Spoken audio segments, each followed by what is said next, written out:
Hello. Our story begins 4 months after the destruction of the first Imperial battle station, otherwise known as the Death Star. There was a former Jedi, full-time mercenary named Baylan Skoll. He had traversed the galaxy on his own for a number of years. He by this point had lost count of the time. He was currently on the Imperial-controlled scum-filled world of Daiyu. The neon city lights illuminated the darkness of the barren skies. Baylan moved around under the cover of darkness, having just finished yet another mission for a job, all he could do to get food for himself. He quietly walked around one of the markets with his robes down and his black armor showing. Hunger filled his stomach and he salivated at the thought of finally getting food. He could only eat when he had completed a mission, and with the credits in his pockets, it was time for him to get his dues. The fresh market was filled with smells and sounds from planets around the galaxy. It was the most pleasant thing about the greatness of hyperspace. One could have a fine delicacy from Mon Cala without having to go out there. Baylan found one of his favorite snacks. It was called Mantel Mix, which was from the planet of Ord Mantell.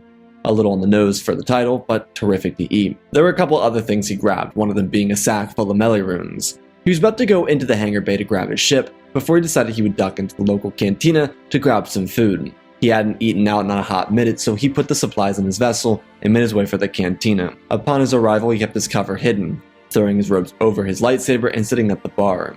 He requested a sandwich combo or whatever they had that he liked, and then he heard a name pop over an Imperial radio in the corner of the room. Baylan's head twisted with a quick jolt. He turned to see the little hologram, but on it, there was no identifiable face. All there was a credit number and a name. Baylan couldn't believe his eyes, and he got up and walked towards it, not really noticing anything else. The name was Luke Skywalker. The Empire put a huge hit out on his head. As Baylan was investigating, he completely ignored a table of stormtroopers next to him. One of them shoved their hand into Baylan's side and asked if he was deaf and stupid. Baylan turned his head over and the trooper asked again if he knew about the Skywalker kid. Baylan shook his head and asked what he did. The trooper rolled his eyes under his helmet and turned to one of his peers and told him that the civvies never knew anything. The trooper turned back and told Baylan that the little bantha fodder destroyed an Imperial battle station, killing millions of soldiers and crew inside. Baylan shrugged his shoulders and said that was the first he heard of it. The trooper told Baylan he should be more respectful to those who died in the super station. Skoll just nodded his head and told him that he was beyond appreciative. This was said with nothing short of a deadpan voice and an unserious stare. He turned back, grabbed his food, ate it, and then left. The Empire was such a burden to deal with. Baylan was still forming his thoughts around what he believed should be done. Without the Empire having collapsed, he wasn't disenchanted with the whole idea of cycles. How the Jedi would fall and an Empire would rise, or an evil threat would become the dominant power, and then the Jedi would be reborn. At the moment, his interest lay in the thought of finding this Skywalker. Of course, it's not like the name Skywalker was super uncommon. There are people who had the name, but for someone to be a Skywalker, be a pilot, and be capable of destroying an Imperial facility, it just all sounded too good to be true. Baylan had to find this boy before the Jedi did. He already knew at this point who Vader was. A short encounter earlier in his life helped him confirm something he didn't want to believe. With knowledge of the pure destruction of Anakin Skywalker and what he was capable, if he indeed had a son, which Baylan didn't find all that hard to believe, that he would be a useful ally. Skoll continued his journey into the galaxy, checking last known coordinates of the boy and then seeing a pattern. There were Imperials on the trail, but Baylan, unlike the Empire, had interacted with these rebels before. Having been saved by the path, or at the very least, used it to survive the Empire in the early days of the Purge, he was aware of their mindsets and how they worked. He had moved beyond that, not a Sith, but no longer a Jedi. He trusted the Force and he used the Force as it should be used. It was a lonely path, but he managed. It was better than continuing a journey as a Jedi. They were lost, and he was not. Because of his background, Baylan was able to locate the Millennium Falcon bouncing between worlds, doing missions for the Alliance. Baylan's search came to an end at Ord Mantell. He wasn't entirely sure what he would find, but when he arrived, he was relieved to see something that only confirmed his suspicions. It was a little astromech traveling around with what seemed to be a princess, a smuggler, and a Wookiee. Well, what an interesting combination.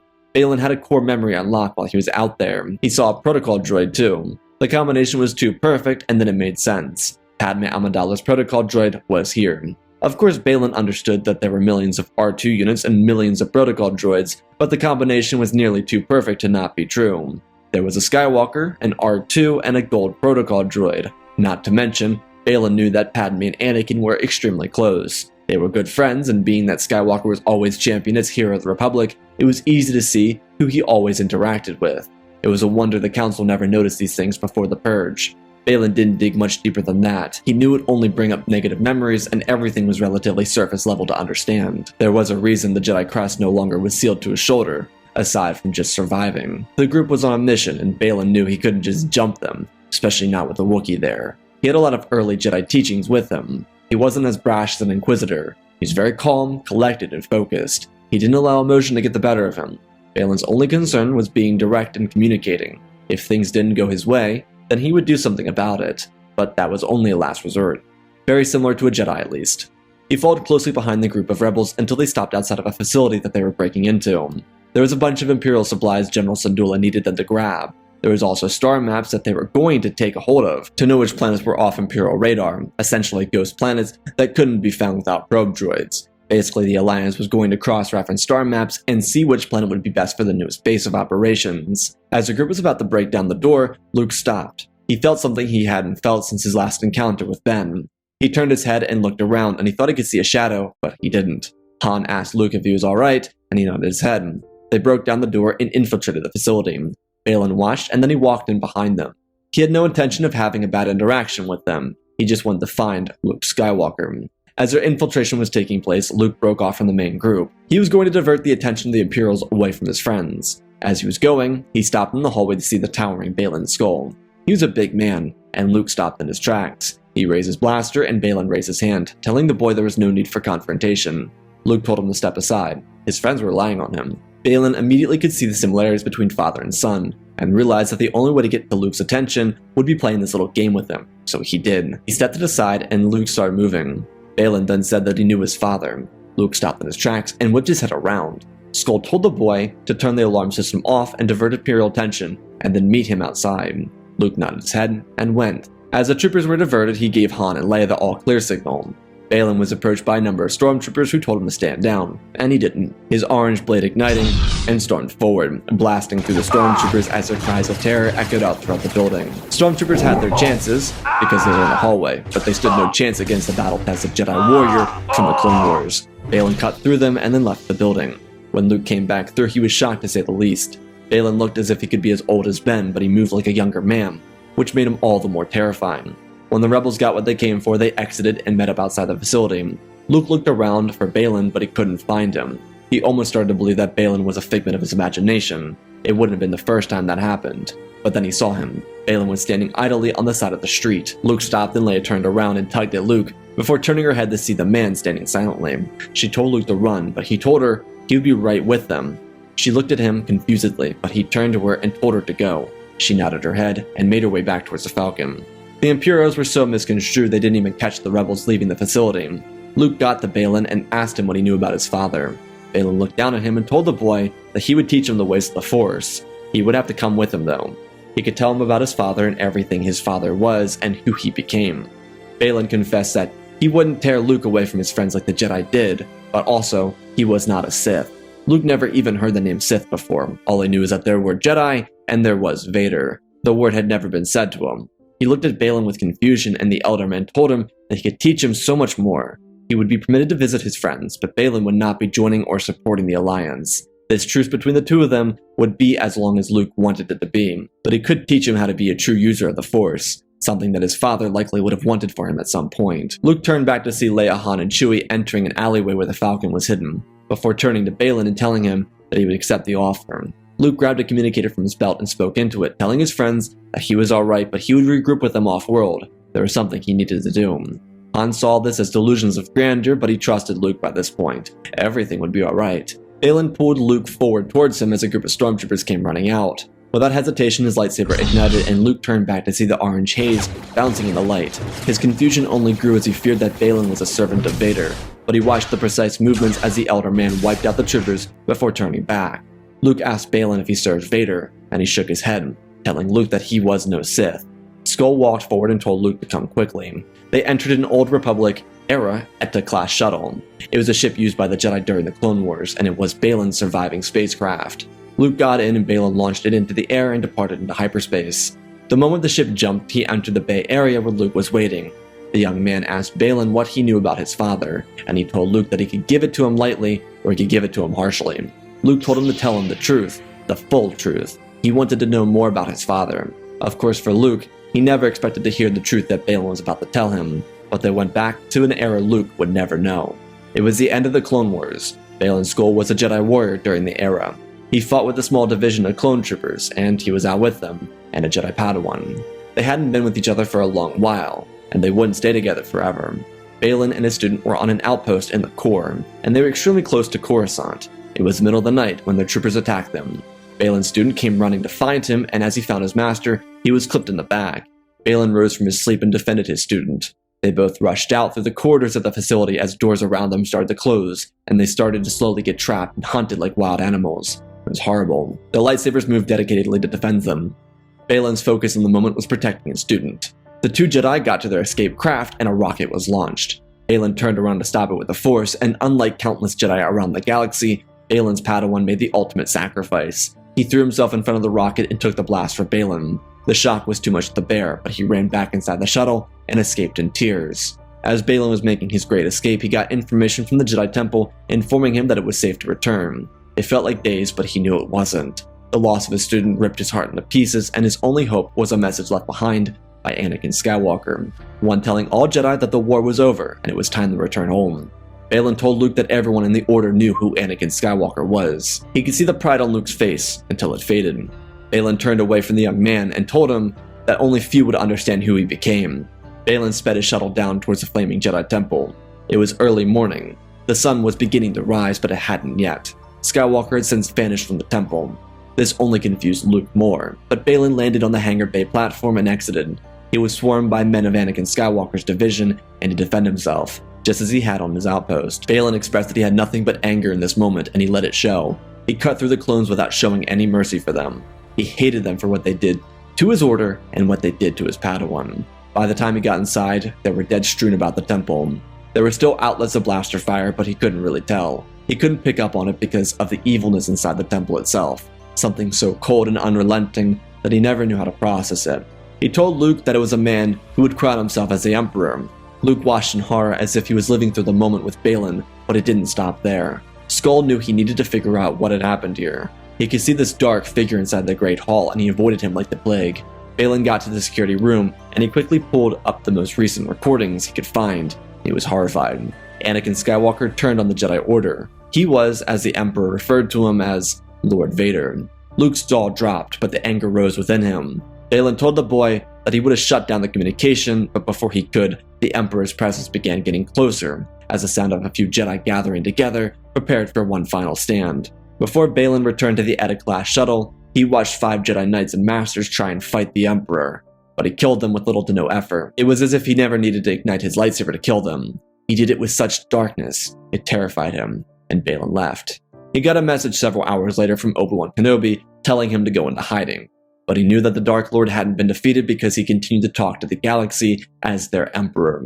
Baylan told Luke that his father was a man of terror. While he had no reason to believe that Luke would follow him on Ord Mantell, his assumption of Luke never having met Vader was correct, aside from a small encounter after the Battle of Yavin. Luke was both horrified and outraged. Obi-Wan told him that Vader betrayed and murdered his father, and when Luke rose to challenge Baylan's point of view, it led to an intense discussion between the two of them, where Baylan revealed the lies of the Jedi Council and how it wasn't hard to believe that Kenobi would simply lie to him to make things seem the way he wanted them to seem. Luke wouldn't just accept this, so he challenged Baylan, demanding to know why he should believe him. Baylan had 2 counters, and he started with the first one, bringing up a hologram recording he saved from the Jedi Temple the night the Purge happened.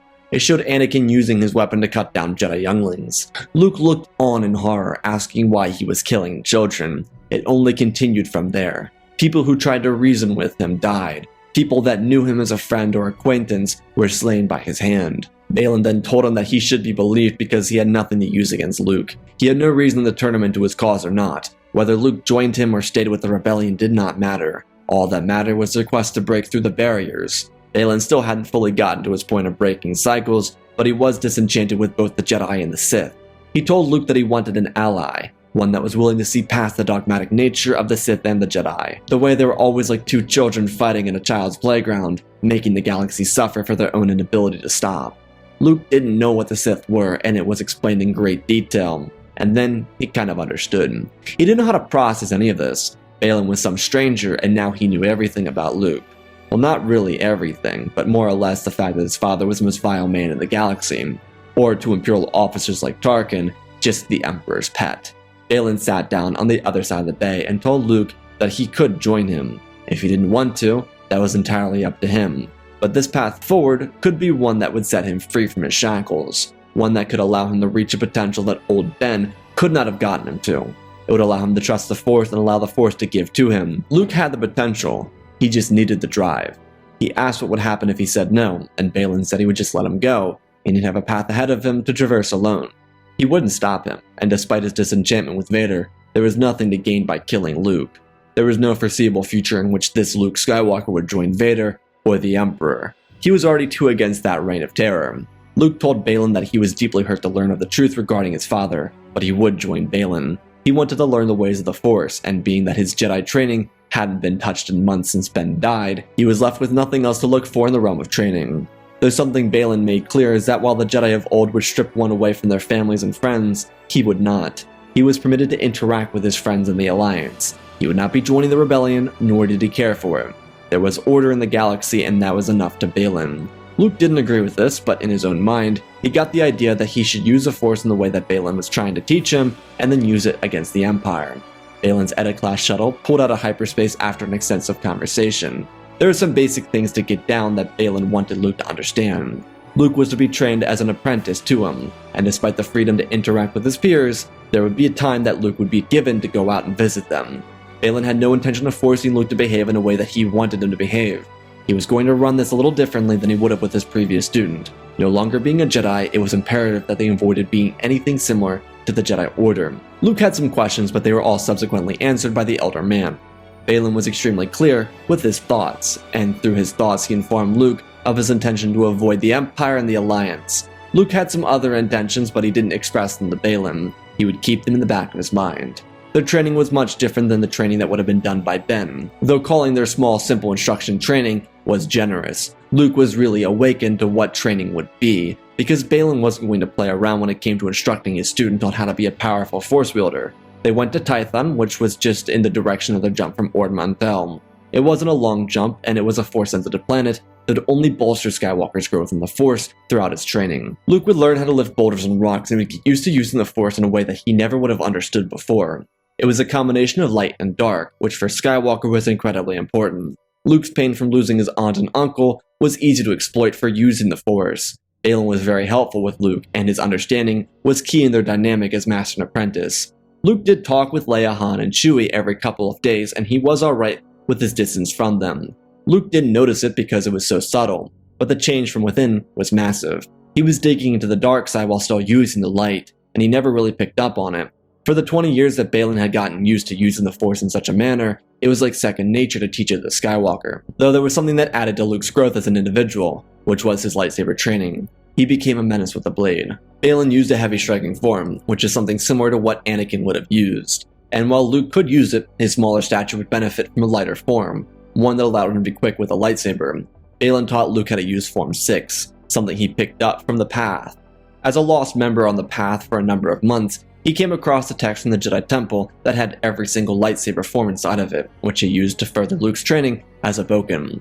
With only a couple months under their belts, their bond really began to form. Luke and Baylan had different feelings regarding the Empire, Rebellion, and even the Jedi and Sith, but their bond between them was important. Luke's loss of his uncle and aunt were something that sat idle inside of his heart since the day it happened.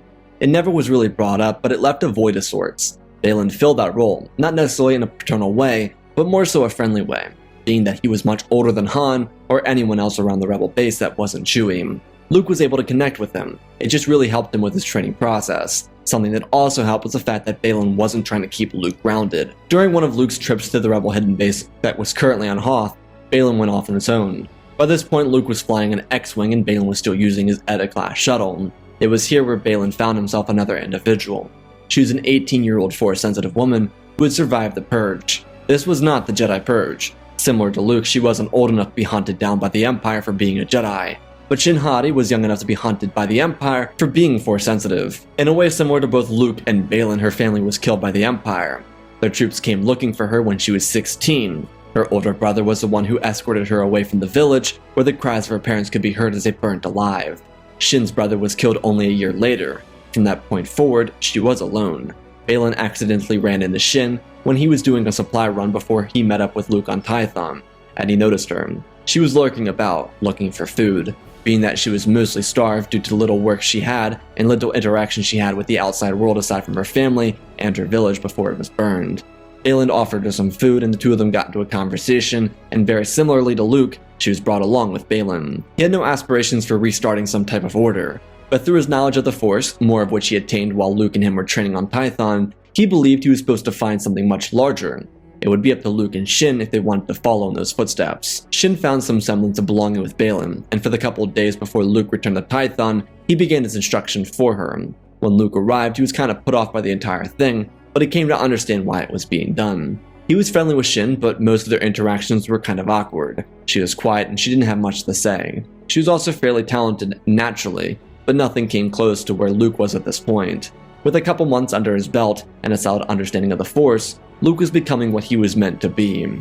There was so much raw talent within him that it was only a matter of time until he hit his peak, though with so much understanding and training, his motives and goals only became much closer to being realized.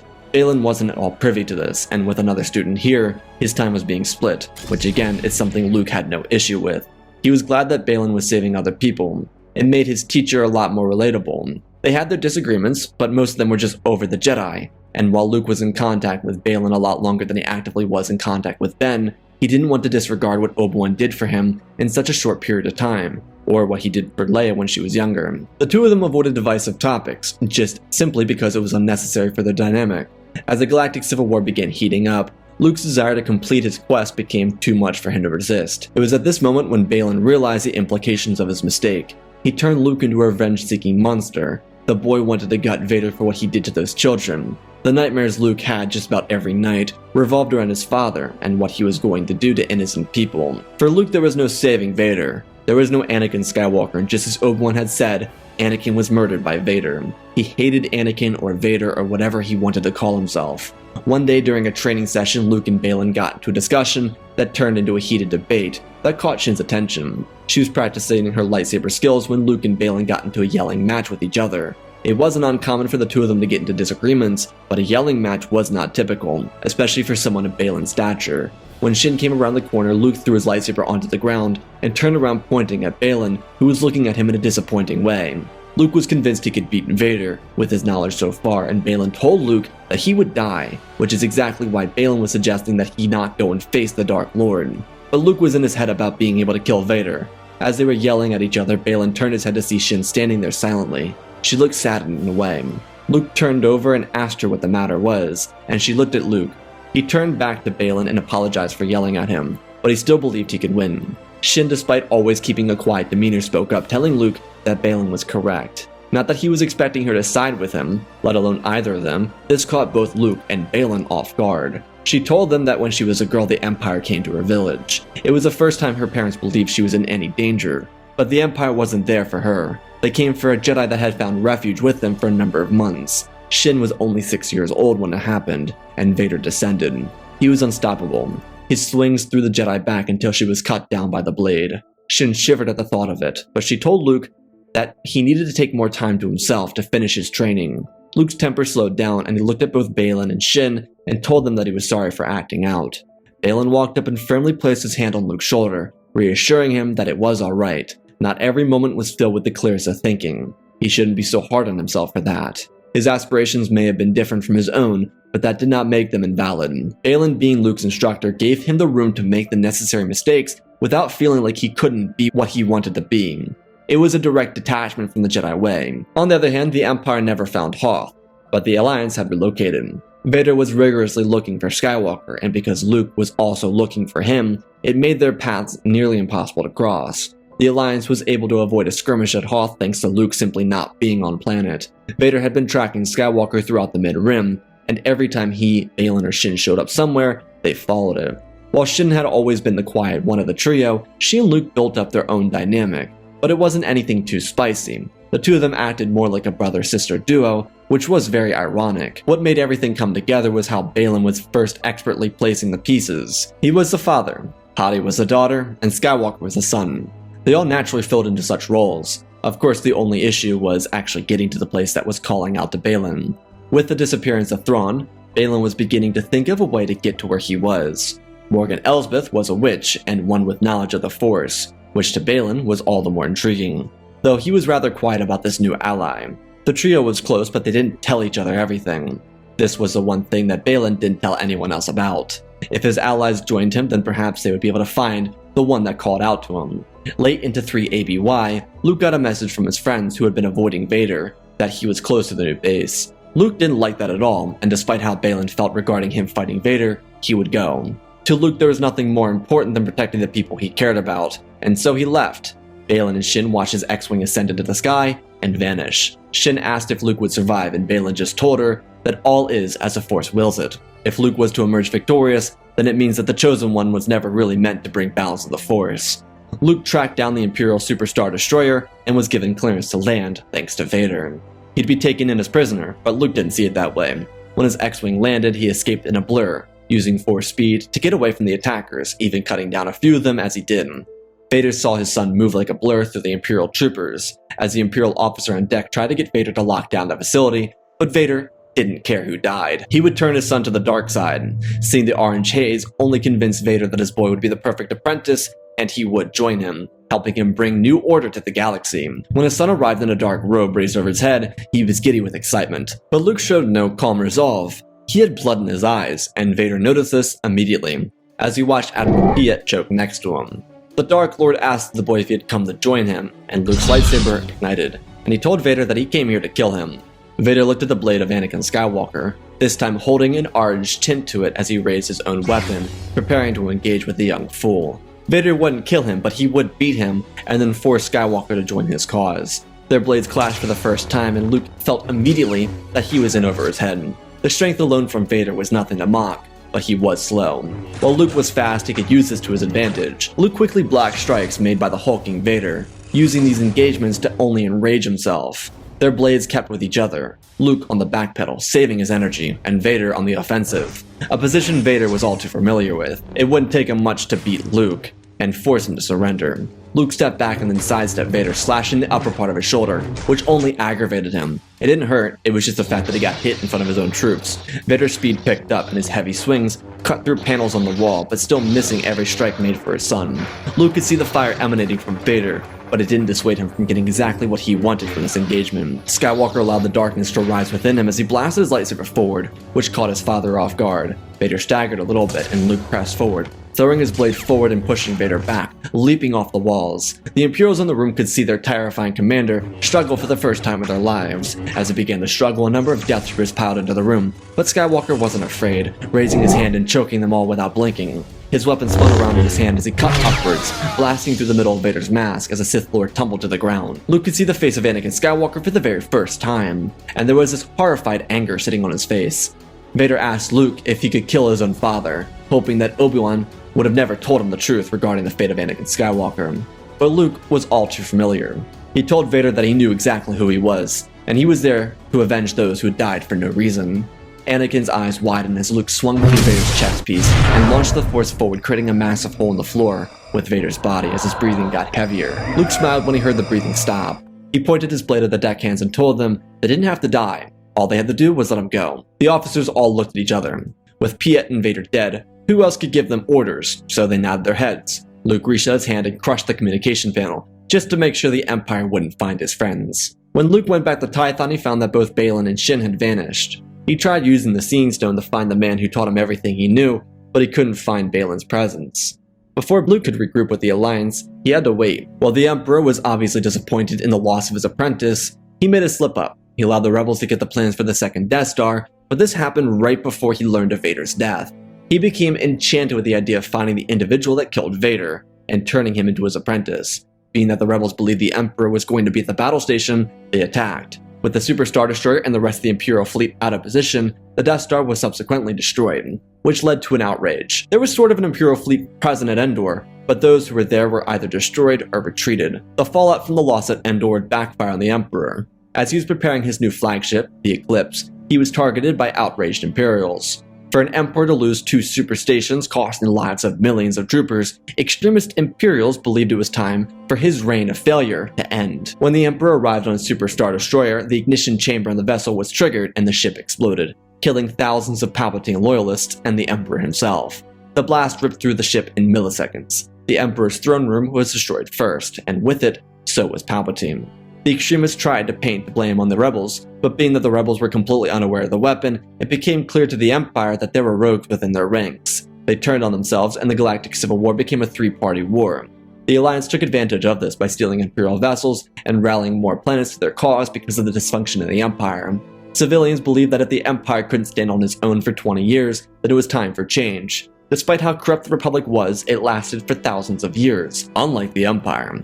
With contingency plans falling through, simply due to Imperial coalitions fighting against the rest of the Empire, there was no room left for Palpatine's Empire to thrive. It was an all-out war, with different sides clamoring for Coruscant, a position the Alliance would eventually find itself at, as they fought back Imperial subgroups that is. Luke joined back up with the Alliance and his friends for the final leg of the war, and he would never see Baylan and Shin again. Shin and Baylan continued on their own journey, searching for a way to interact with the Ones, something that Baylan was being called to do, or at least he believed that he was being called to do. He did miss Luke, but he believed that Luke was set on his own path. He never held anything against the boy for that. Baylan didn't have a rigid line of thinking when it came to those who took different paths than him. He wished them the best in their own journeys. This did go for Shin as well several years later, when the two of them split up on Peridium. Luke, despite several attempts from Obi-Wan, would never go and visit Yoda. He didn't hate Ben, but he certainly didn't trust him, which meant he would never find out that Leia was his sister. The entire time, he just missed the woman he considered to be his real sister, which was Shin, and he just wished that both she and Baylan were safe on their newest endeavors. Luke never held anything against them, and he wondered what their individual futures would hold for them. Luke's own journey would be in becoming a general in the Alliance, soon turned New Republic. The Jedi were dead, and so were the Sith. The legacies all left behind in an era of the Empire as the New Republic rose. Luke continued his own training in the Force, and often pondered what else there would be, or if he could train anyone else in the Force. He never would. But when Ezra Bridger returned from another galaxy, there was a chance at a restart for the Jedi Order, but Ezra showed no interest in being that rebirth for the Jedi. He only cared about his family, and helping his adopted mother was someone he would love with all of his heart.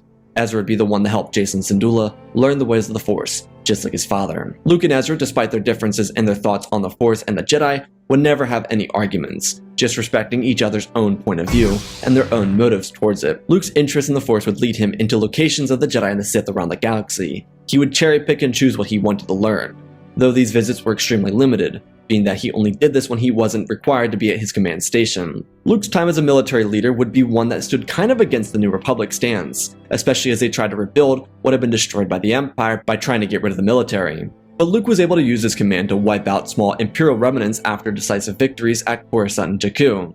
Luke never got involved any further into Republic politics, and despite Ben Solo being Force sensitive, he didn't interject into his friends' lives when it came to their boy and teaching them the Force. This was both in part to him not being a Jedi, and also the fact that he was unaware that Leia and him were siblings. Luke saved and interacted with Grogu, but never took him away from the Mandalorian, just told him that the Jedi Order was gone and it was time to move on.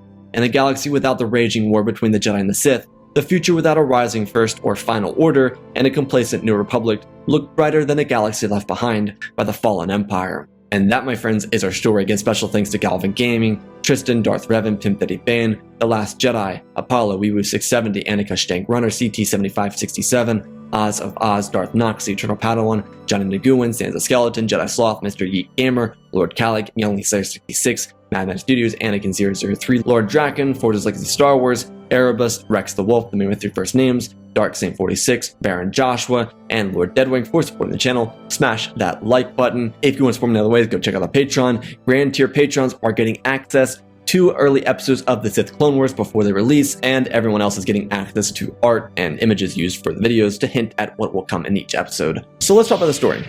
So we don't know anything about Baylan. No, I don't know anything about Baylan.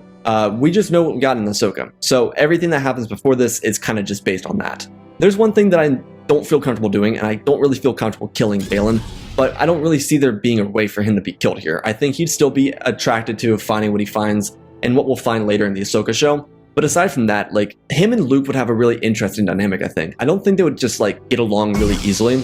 I think they would butt heads a lot, but I think it would be really good for the two of them. And I think I wanted to kind of focus on in the story is the main difference being that, 1, Luke kills Vader, and 2, Luke doesn't feel the desire to start a new Jedi Order. And so that's kind of the direction I wanted to go in, where Baylan would teach him, like, the ways of the Force without being a Jedi, and Luke would find that inspirational, and also kind of just go in a different path. Never learning that him and Leia are siblings, and kind of building that bond, familial bond with Shin and Baylan. Anyways, I hope you all enjoyed. Love you all, spread the love, and always remember, my friends, may the Force be with you.